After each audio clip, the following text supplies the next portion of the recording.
জল, that is water. যেমনটা আমাদের জীবনে অত্যন্ত গুরুত্বপূর্ণ একটা জিনিস, তোমাদের ভৌতবিজ্ঞানে জল চ্যাপ্টারটা সেরকমই একটা গুরুত্বপূর্ণ চ্যাপ্টার। সেই চ্যাপ্টারে সাঁতরা পাবলিকেশনের বইতে যে অনুশীলনীতে প্রশ্নগুলো আছে তার উত্তরের ডিসকাশন করবো আজকে আমরা এই ভিডিওতে। সুতরাং ভিডিওটা প্রথম থেকে শেষ অবধি দেখো এবং যে যে কোশ্চেনগুলো তোমার কনফিউশন মনে হচ্ছে এবং প্রতিটি প্রশ্নের উত্তর একবার ভালো করে বুঝে নাও। শুরু করছি বহু বিকল্পধর্মী প্রশ্নাবলী অর্থাৎ এমসিকিউ থেকে। একের রাউন্ড এমসিকিউ বলছে একটি অস্থায়ী ক্ষরতার জন্য দায়ী, অর্থাৎ এই চারটে যৌগের মধ্যে কোনটি অস্থায়ী ক্ষরতার জন্য দায়ী, যার উত্তরটা হবে এই ডিএটটা অর্থাৎ Fe(HCO3)2 ferrous bicarbonate or ferric bicarbonate. Clear?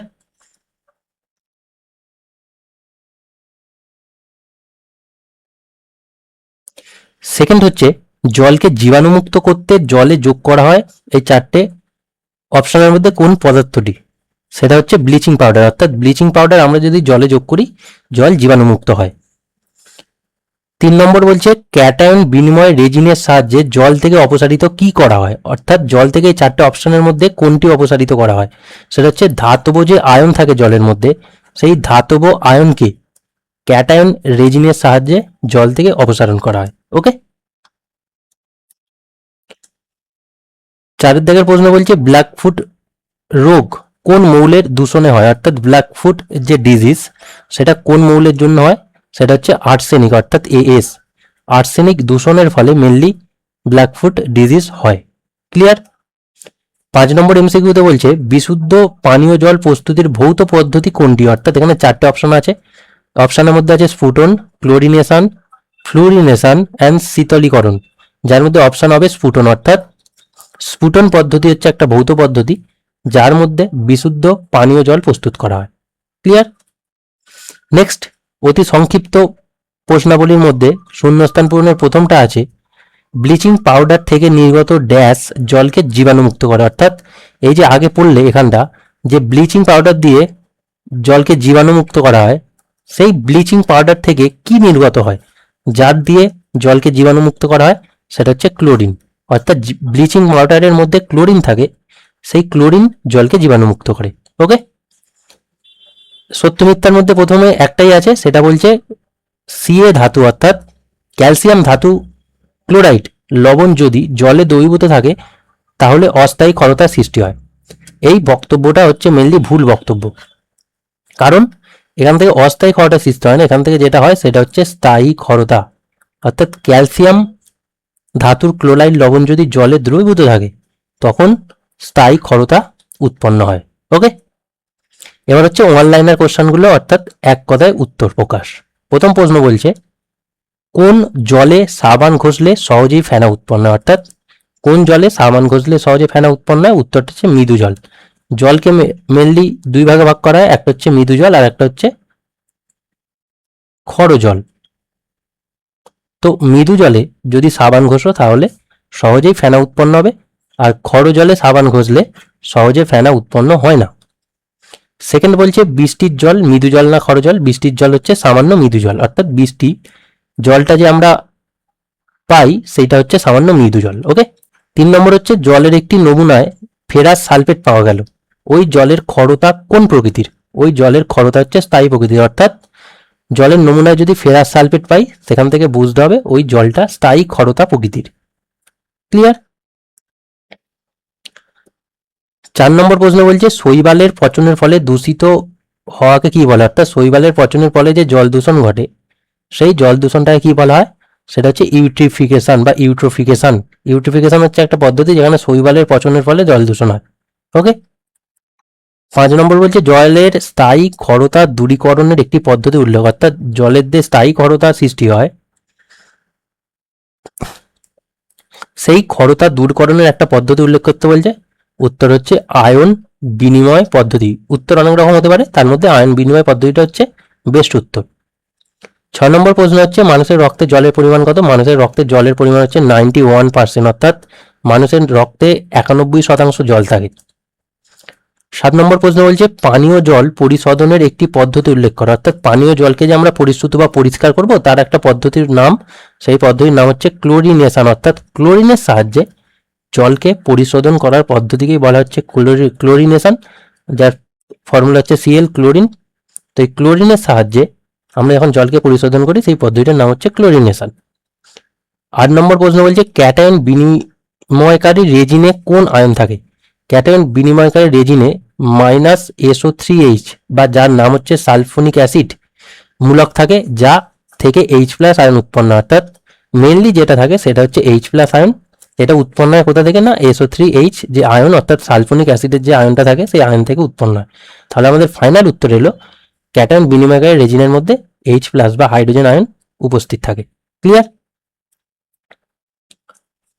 9 দাগের প্রশ্ন বলছে অ্যানায়ন বিনিময়কারী রেজিনের কোন মূলক থাকে? অর্থাৎ ওই আগেরটা গেল ক্যাটায়ন বিনিময়কারী রেজিনে কোন আয়ন থাকে, সেকেন্ড এই যে 9 এর কোশ্চেনটা দিয়েছে অ্যানায়ন বিনিময়কারী রেজিনে কোন মূলক থাকে, তার উত্তর হচ্ছে অ্যামিনো মূলক, বা যার ফর্মুলাটা হচ্ছে মাইনাস ঠিক না, এটা হচ্ছে NH2, এটা একটা বন্ড, NH2 মূলক থাকে।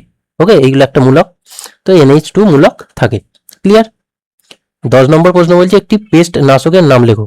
একটি পেস্ট নাশকের নাম আমরা DDT বলতে পারি, আবার অনেক সময় অল্ড্রিনও বলতে পারি, বা আরও এক্সাম্পল আছে দিতে পারো। মেনলি এই দুটো তোমরা একটু মনে রাখো যে DDT আর অল্ড্রিন। 11টা হচ্ছে একটি রাসায়নিক সারের নাম। একটি রাসায়নিক সারের নাম হচ্ছে ইউরিয়া, বা তোমরা লিখতে পারো অ্যামোনিয়াম সালফেট, যেমন একটা লিখতে পারো।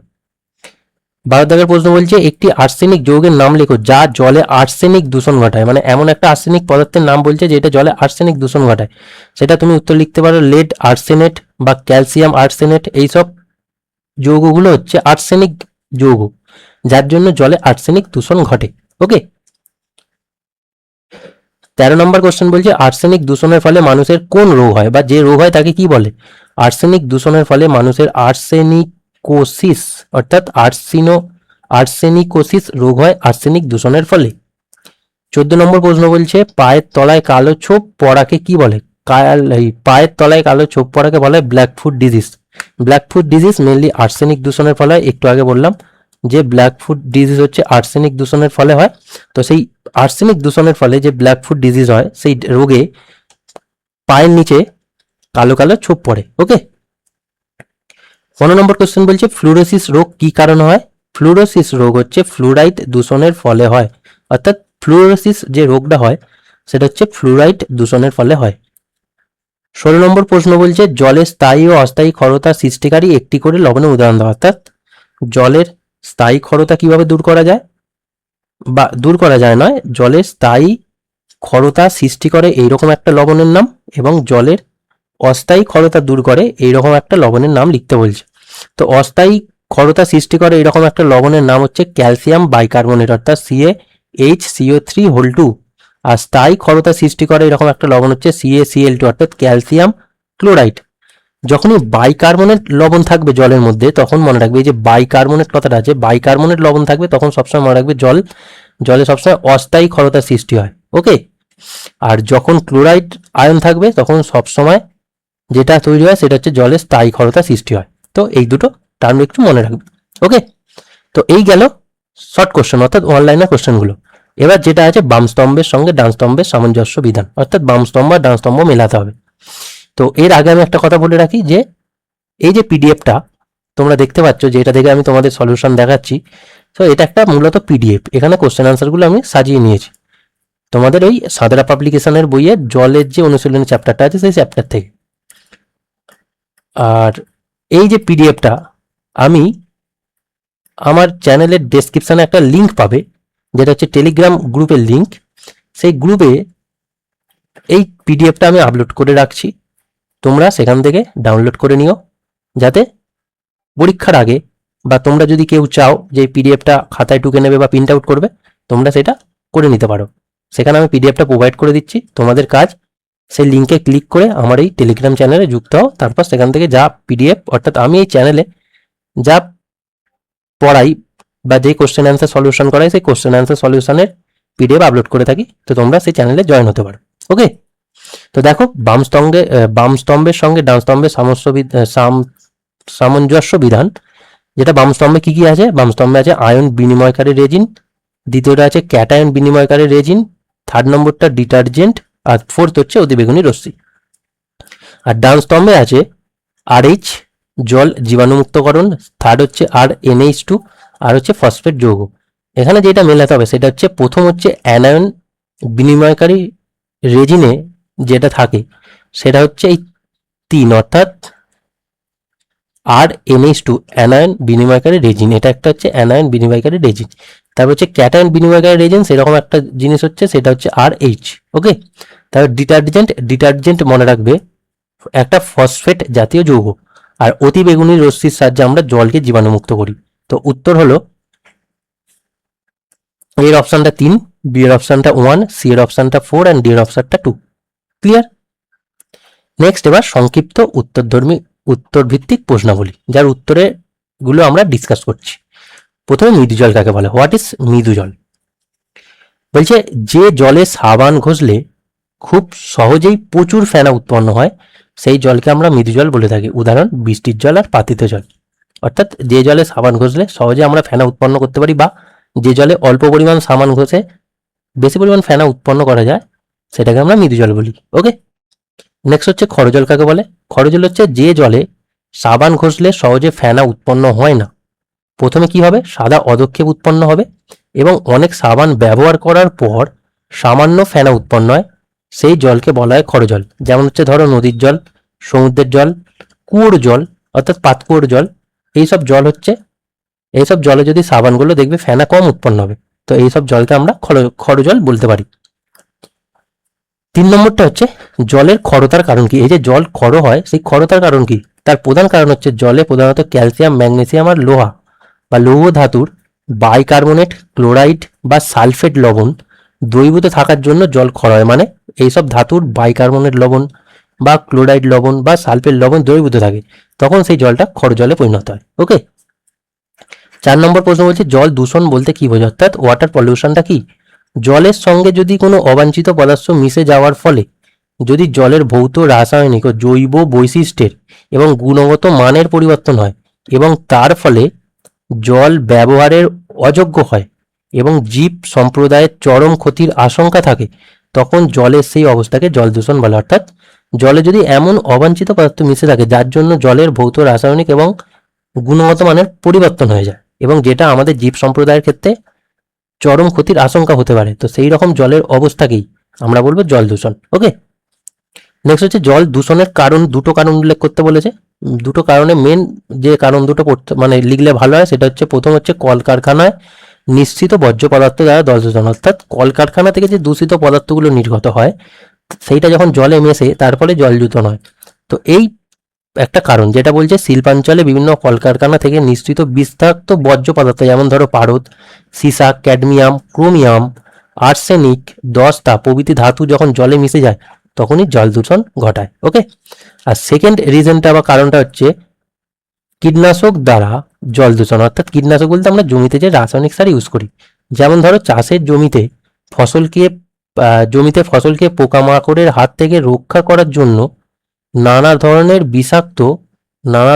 বিষাক্ত কীটনাশক, যেমন ধরো ডিডিটি, BHH গামাক্সিন যেটাকে, তারপর হচ্ছে গামাক্সিন, এনড্রিন, ক্লোরোভেন প্রভৃতি যে কীটনাশক ব্যবহার করা হয় যা জলে বৃষ্টির জলাধার বাহিত হয়ে, মানে বৃষ্টির সাহায্যে বৃষ্টি হওয়ার পর সেটা কোথায় বৃষ্টির জলাধার দিয়ে বাহিত হয়ে বিভিন্ন জলাশয়ে বা নদী নালার সঙ্গে জলের সঙ্গে মিশে তখন জল দূষিত করে তোলে। অর্থাৎ কীটনাশক ব্যবহারের ফলে সেই কীটনাশকগুলো যখন বৃষ্টির জলের সাথে সমুদ্র বা পুকুর বা নদী নালাতে মেশে তখন যে জল দূষণ হয় সেই কারণটা হচ্ছে কীটনাশকের দ্বারা জল দূষণ। তো মূলত এই দুটো কারণ আমরা উল্লেখ করলাম, বোঝা গেল?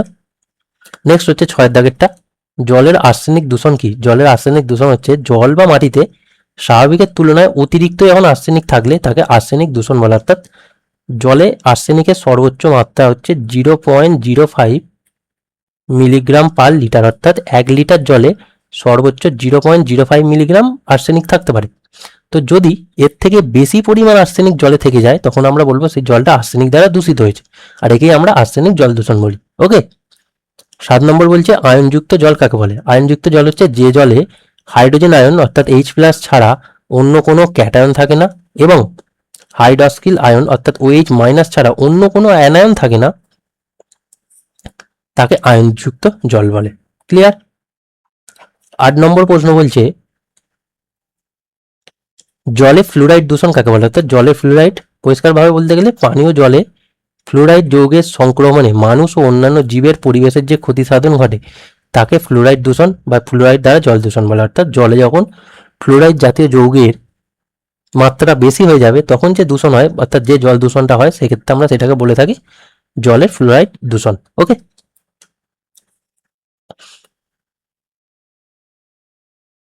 9 নম্বরটা বলছে ইউট্রিফিকেশন বলতে কি বোঝো?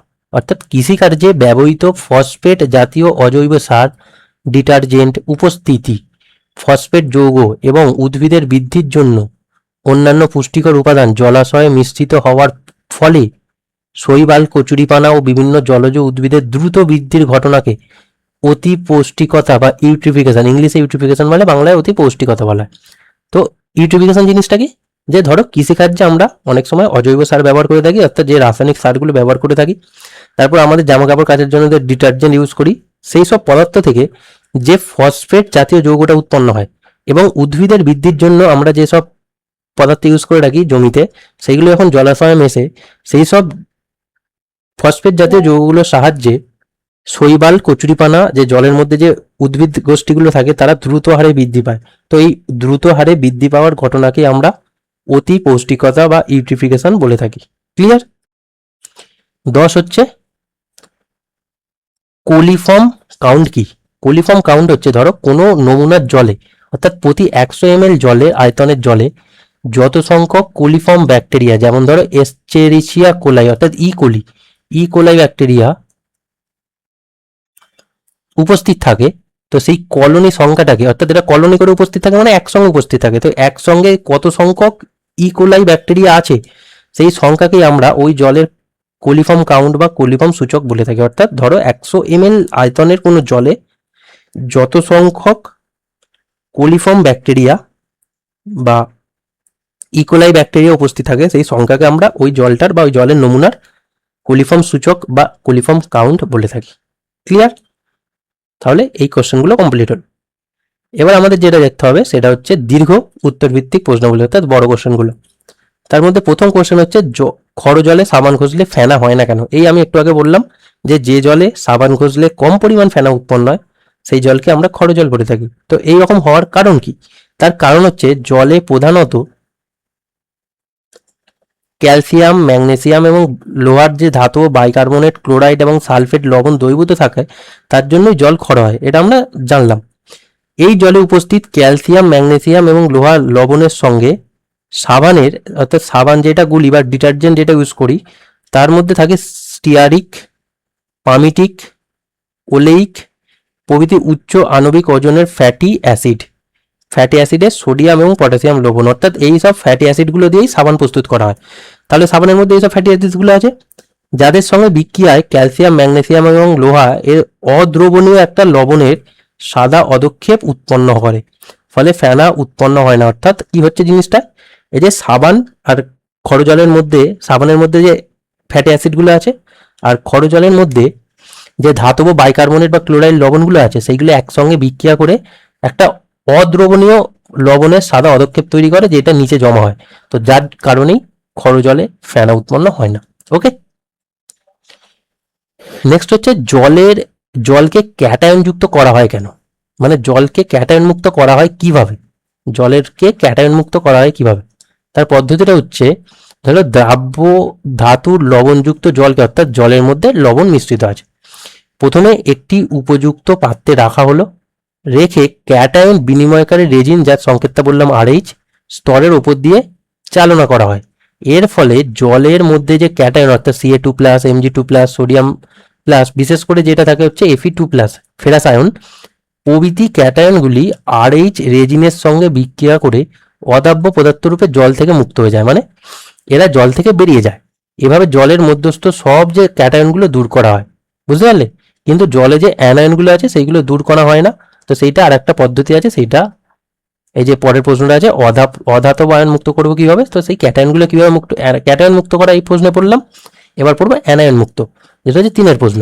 যে ক্যাটায়ন বিনিময়কারী রেজিনের স্তম্ভ থেকে প্রাপ্ত জলকে আর একটি পাত্রে, অর্থাৎ ওই যে ক্যাটায়ন বিনিময়কারী রেজিনের সাহায্যে এই যে জলকে ক্যাটায়ন মুক্ত করলাম, সেই ক্যাটায়ন মুক্ত করার পর যে জলটা পড়ে রইলো সেই জলটাকে আর একটা পাত্রে নেবো, নিয়ে অ্যানায়ন বিনিময়কারী রেজিন অর্থাৎ RNH3OH এর স্তম্ভের ওপর দিয়ে চালনা করলে অ্যানায়নগুলি, এই যে এই সমস্ত অ্যানায়নগুলি রেজিনে উপস্থিত OH আয়নকে প্রতিস্থাপিত করে এবং তুল্য পরিমাণ OH মাইনাস আয়ন রেজিন থেকে মুক্ত হয়ে জলে চলে আসে। তার মানে কি হলো জিনিসটা, যে ওই যে ক্যাটায়নগুলো জলে আছে তার পরিবর্তে জলে OH মাইনাস আয়ন চলে আসছে আর ওই রেজিনগুলো বাইরে চলে আসছে।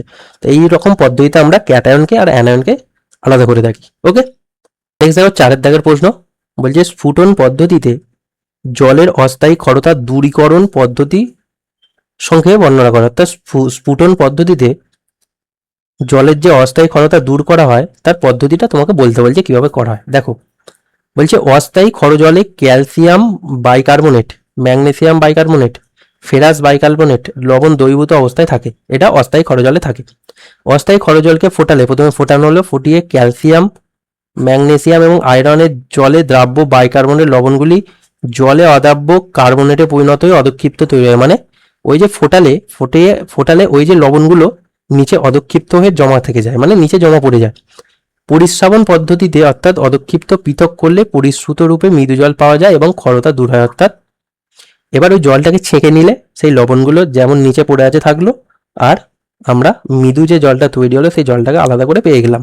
নিচে বিক্রিয়াগুলো আছে, তিনটেরই বিক্রিয়া আমি লিখে দিয়েছি, যে ক্যালসিয়াম বাইকার্বনেট, ম্যাগনেসিয়াম বাইকার্বনেট আর ফেরাস বাইকার্বনেট।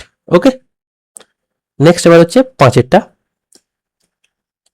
পানীয় জলকে আর্সেনিক মুক্ত করার উপায় কি। অর্থাৎ পানীয় জলে যদি আর্সেনিক থাকে সেই আর্সেনিককে দূর করবে কিভাবে, তার একটা ইম্পর্টেন্ট প্রসেস আছে, সেটা হচ্ছে প্রসেস অনেকগুলো, আমি যেটা উল্লেখ করেছি সেটা হচ্ছে ইউভি রশ্মির সাহায্যে, অর্থাৎ অতিবেগুনি রশ্মির সাহায্যে কিভাবে আর্সেনিক মুক্ত করা হয়। কি করা হয়, এই পদ্ধতিতে আর্সেনাইট লবণযুক্ত জলকে, অর্থাৎ যে জলে আর্সেনিক মিশে আছে সেই জলকে অতিবেগুনি রশ্মির সাহায্যে অক্সিজেন দ্বারা জারিত করলে আর্সেনাইট লবণ আর্সেনেট লবণে পরিণত হয়, আর্সেনেট লবণে পরিণত হয়ে যায়। এরপর ওই জলের মধ্যে ফেরিক হাইড্রক্সাইডের আস্তরণযুক্ত অ্যামোনিয়াম অক্সাইড ও টাইটেনিয়াম অক্সাইড যোগ করা হলে, তার মানে কি, এবং ওই জলের মধ্যে এবার যদি আমরা কি করি, অ্যালুমিনিয়াম অক্সাইড ও টাইটেনিয়াম অক্সাইড যোগ করি, জল মধ্যস্থ যে আর্সেনিক অর্থাৎ ফেরিক আর্সেনেট যৌগরূপে অদক্ষিপ্ত তৈরি হয়ে যাবে, অর্থাৎ নিচে জমে যায়। এবার এই অদক্ষেপণকে ফিল্টার করে, এবার যদি আমরা ফিল্টার করে নিই, আর্সেনিক মুক্ত বিশুদ্ধ জল পেয়ে যাবো। অ্যাজ সিম্পল, একদম এরকম ভাবেই করা হয় প্রসেসটা। ওকে, তো এই গেল 5 দাগের প্রশ্ন। নেক্সট হচ্ছে 6 দাগের, বলছে জলকে ফ্লুরাইড মুক্ত করার উপায় উল্লেখ করো। অর্থাৎ জলের মধ্যে যদি ফ্লুরাইড মিশে থাকে, আর্সেনিকটা আমরা পড়লাম, এবার হচ্ছে ফ্লুরাইডকে কিভাবে পৃথক করবো, কি করতে হবে। এটা একটা ভালো পদ্ধতি, যেটা হচ্ছে কাঠের গুঁড়ো বা নারকেলের খোলাকে আবদ্ধ পাত্রের মধ্যে জিঙ্ক ক্লোরাইড অর্থাৎ JnCl2 যুক্ত করে অন্তর্ধূম পাতন করলে, অর্থাৎ পাতন করলে কার্বন চূর্ণ বা চারকোল পাওয়া যায়। কি পাওয়া যায়, কার্বন পাওয়া গেল। এবার এই চারকোলকে গাঢ় কি NaOH অর্থাৎ সোডিয়াম হাইড্রক্সাইড দ্বারা জারিত করা হয়। এরপর এর মধ্যে ফটকিরি দ্রবণ যোগ করা হয়, করলে বিশেষ এক ধরনের অধিশোষণ ক্ষমতাযুক্ত সক্রিয় চারকোল উৎপন্ন হয়। এইরকম সক্রিয় চারকোলের মধ্যে দিয়ে ফ্লুরাইড দূষিত জল চালনা করলে ওই জল থেকে ফ্লুরাইড দ্রবীভূত হয়। মানে কি, এখানে মেন যেটা করা হয় সেটা সক্রিয় আগে চারকোল তৈরি করা হয়। সক্রিয় চারকোলটা যদি ফ্লুরাইড জলের মধ্যে দিয়ে দেওয়া হয়, সে সমস্ত ফ্লুরাইডগুলোকে টেনে নিয়ে জলকে পিউরিফাই করে দেয়। ওকে, তো এই গেল 6 দাগের প্রশ্ন। আর লাস্ট প্রশ্ন যেটা বলছে 7 দাগের, সেটা হচ্ছে আয়নমুক্ত জল এবং পাতিত জলের তুলনা। অর্থাৎ আয়নমুক্ত জল ও পাতিত জলের মধ্যে পার্থক্য কি। প্রথম পার্থক্য আমি যেটা লিখেছি সেটা হচ্ছে আয়নের উপস্থিতি। আয়নমুক্ত জলে সামান্য পরিমাণ H+ আয়ন আর OH- আয়ন থাকে, আর পাতিত জলে কোনো আয়ন থাকে না। ওকে, সেকেন্ড হচ্ছে বিশুদ্ধতা কি, আয়নমুক্ত জল অপেক্ষাকৃত কম বিশুদ্ধ আর পাতিত জল হচ্ছে বেশি বিশুদ্ধ। তড়িৎ পরিবাহিতা, বলছে তড়িৎ পরিবাহিতা অপেক্ষাকৃত কম, অর্থাৎ আয়ন মুক্ত জলে তড়িৎ পরিবাহিতা কম আর পাতিত জলে তড়িৎ পরিবাহিতা বেশি। এখানে কোথায় কোথায় ব্যবহার করা হয় আয়ন মুক্ত জলকে, যেখানে ব্যবহার করা হয় পরীক্ষাগারে ও ব্যাটারিতে এই জল ব্যবহার করা হয়। আর পাতিত জলকে ওষুধ শিল্পে ইনজেকশনে দেওয়ার একটা ইম্পর্টেন্ট প্রশ্ন, ইনজেকশনে কোন জল ব্যবহার করা হয় পরীক্ষায় পড়ে, সেটা হচ্ছে পাতিত জল। আর কিভাবে তৈরি করা হয় আয়নমুক্ত জল? আয়ন বিনিময় পদ্ধতির সাহায্যে রেজিন ব্যবহার করে আয়নমুক্ত জল প্রস্তুত করা হয়। আর পাতন পদ্ধতি ব্যবহার করে কি জল ব্যবহার করা হয়? সেটা হচ্ছে পাতিত জল ব্যবহার করা হয়। ওকে, তো এই ছিল জল চ্যাপ্টারের যে অনুশীলনের প্রশ্নগুলো আছে তার ডিসকাশন। তোমরা অবশ্যই টেলিগ্রাম চ্যানেলে জয়েন্ট হয়ে নিও এবং সেখান থেকে পিডিএফটা ডাউনলোড করে নিও। আর চ্যানেলটিকে সাবস্ক্রাইব করো এবং ভিডিওগুলো বন্ধুদের মাঝে শেয়ার করো।